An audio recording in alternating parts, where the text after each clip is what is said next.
बड़े अफसोस के नाल मैं ये खबर जी तुहानूं दस्सण लगी हाँ। अफसोस भी है और विचों विच खुश भी है कि चलो जान छुट्टी, क्योंकि मोदी का तख्ता बुरी तरह उलट चुके है। मोदी नूं जिहड़ा ना वो जिहड़ी जलालत है ना उन्होंने लैके डुब गई है। तख्ता बिल्कुल उलट दिता है और आफत ज़दा अमारत जिहड़ी है ना वो लरसदी पई है इंडिया दे विच। मुल्क की नौजवान नस्ल जिहड़ी है वो सड़कों के उत्ते आके बैठी है। कॉकरोच जनता पार्टी मोदी हुकूमत वास्ते बल्कि एक डरावना ख्वाब बन गई है। जैनजी दी कॉकरोच जनता पार्टी ने फाशिस्ट जिहड़ी मोदी हुकूमत है इहदियां बुनियादां इस कदर हिला दित्तियां ने कि ये डिगण वाली नहीं है, ये हौली हौली डिगदी पई है। ये एक माला डिगया, दूजा डिगेगा, फिर तीजा डिगेगा। नरेंद्र मोदी का यह आमराना निज़ाम जिहड़ा है वो सिर्फ और सिर्फ आखिरी सावां लैंदा पिया। वैसे मरनों तो पहले ही तैयार से, लेकिन थोड़ियां कुछ गोलियां गालियां ये खा के अपने आप को ठीक रखा होया सी इन्हें। हुण बिल्कुल आखिरी सावां ते है और डॉक्टर्स ने जवाब दिता है कि भी किसी भी टाइम आहो आई एम सॉरी असीं कह सकते हैं।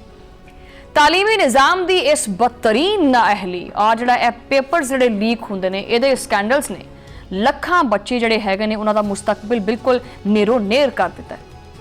तालीमी नाअहली और मायूसी के करके 20 तो ज़्यादा तालबे इलम मतलब इंतहाई दुखी दिल मैंने कहना पैंदा है कि खुदकुशियां करने उत्ते मजबूर है। लेकिन नहीं, उहदे तां मोदी हुकूमत दे कंन ते जूं तक नहीं रेंगदी हैगी। तकरीबन 22,80,000 तो ज़्यादा मुतासरा तुलबा जिहड़े सबर दा पैमाना है वो हुण विच रिहा ही नहीं हैगा। खून दे इस खेड ने भारतीय नौजवानों को सड़कों के उत्ते आन दे उत्ते कीता मजबूर।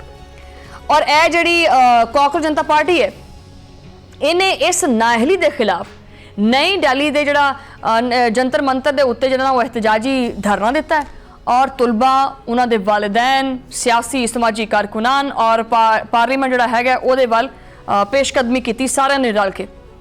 और उन्हां दा मुतालबा की है? मुतालबा तो है ही नहीं ना, मुतालबा है सिर्फ एक ही और वो भी एक ही है कि तालीमी निज़ाम के उत्ते बुनियादी इस्लाहात जिहड़ियां ना वो कीतियां जान, कोई इनू ढंग दा निज़ाम बनाया जाए। और ये नाल नाल जिहड़ा ये मरकजी वजीर जिहड़ा वजीर तालीम इन्हां दा धर्मिंदर प्रधान है। हालांकि कितना टाइम हो गया पता नहीं धर्मिंदर जिहड़ा हैगा उहदे कोल किहड़ी ऐसी कोई तिलिस्माती चीज़ हैगी है जिहड़ा मोदी नूं हटांदा नहीं पिया।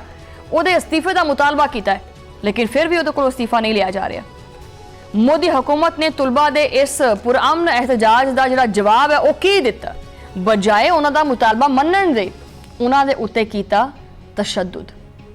भारतीय पुलिस ने बेगुनाह और निहत्ते तुलबा के उत्ते बेईमाना लाठी चार्ज किया। तो वैसे जिहड़े ने इन्हां दे मीडिया के उत्ते बह के बड़ियां कोई गल्लां होंदियां ने कि देखें जी पाकिस्तान के ऊपर जो पुरअमन एहतजाज करने वाले लोग हैं, देखिए उन पर कितना जुल्म हो रहा है, ये देखें आप पाकिस्तान के अवाम के ऊपर जो है ना वो पहाड़ तोड़ दिया है पाकिस्तान की गवर्नमेंट ने। तो आ तुसीं अपना भी देख लो कि चल रहा है इत्थे।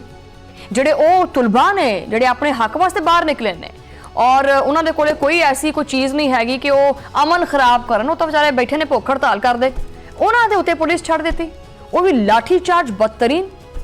और मुजाहिरीन नूं मुंतशिर करने वास्ते जहरीली आंसू गैस जिहड़ी है ना वो शैल छड्डे गए ने। पुलिस की इस गुंडागर्दी ने मोदी सरकार के इस घिनौने, मैं तो पसंद ही नहीं है शक्ल इहदी वैसे भी, घिनौने सफाक चेहरे नूं बिल्कुल बेनकाब कर दिता है। और दिल्ली पुलिस की इस बुजराना कार्रवाई के दौरान शहर के कई इलाकों के जो इंटरनेट सर्विस है वो बंद है। वो तो चाहते हैं कि भी बंद रहे और ये खबरें बाहर ना जान, लेकिन कोई भी चीज़ लुकती नहीं हैगी, छुपती नहीं हैगी, बाहर आ जाती है। वो इंटरनेट सर्विस बंद की है ताकि दुनिया तक मोदी की जी दरिंदगी की खबर है ना वो ना पहुँच सके।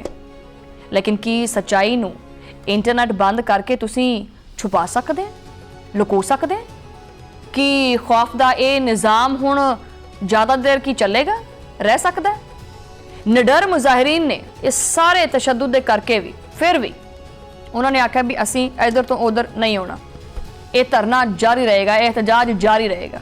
और जून की शदीद गर्मी के विच कई नौजवानों ने सड़कों और फुटपाथ के उत्ते अपनियां रातां लंघाइयां ने। CJP के बानी अभिजीत दुबके ने सोशल मीडिया तो शुरू होने वाली इस तहरीक का हुण सड़कों का जिहड़ा तूफान बना दिता है। और अभिजीत ने मोदी की हरदर्मी का मुकाबला करके जिहड़ा करन वास्ते जिहड़े किसान ने उन्होंने भी मदद मंगी है। और उन्होंने याद दिलाया कि जो किसान सड़कों के उत्ते आंदा है ना तो तुलबा उन्होंने नाल खड़े हुए सी। और हुण वक्त आ गया कि जिहड़ा एक किसान है वो भी तुलबा दे नाल जिहड़ा ना खड़ा होवे मोढे नाल मोढा जोड़ के।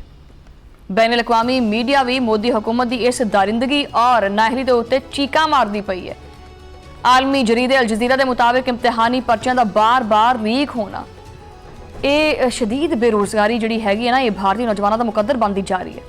और इस नाइंसाफी ने नौजवान नस्ल के अंदर गुस्सा पैदा कर दिता है, नफरत पैदा कर दी है। साउथ चाइना मॉर्निंग जी पोस्ट हैगी है, तजिया है कि जेनजी एहतजाज श्रीलंका, बांग्लादेश और नेपाल की तर्ज के उत्ते एक बहुत वड्डे इनकलाब की आहट है।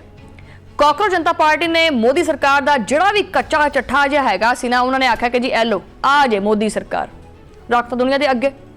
हालात इस वेले इन्ने खराब होए पे है कि जो मारूफ माहिर तालीम और जोड़े समाजी कारकुन सोनम, तुसीं काफ़ी अक्सर उन्होंने खबरों दी सुर्खियां च देखा है, सोनम वांगचक जोड़े हैगे ने उन्होंने कर लिया गिरफ्तार और जबरदस्ती गिरफ्तार करके हस्पताल मुंतकिल कर दिता है।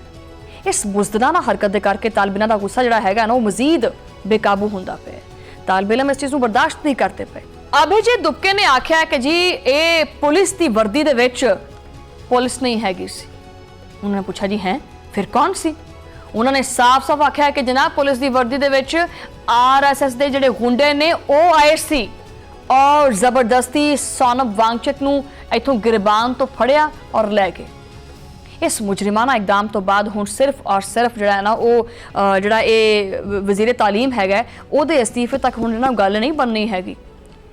CJP ने हुण इस नाअहल और जालिम वजीर आजम नरेंद्र मोदी तो फौरी तौर के उत्ते इस्तीफे का मुतालबा कर दिता है।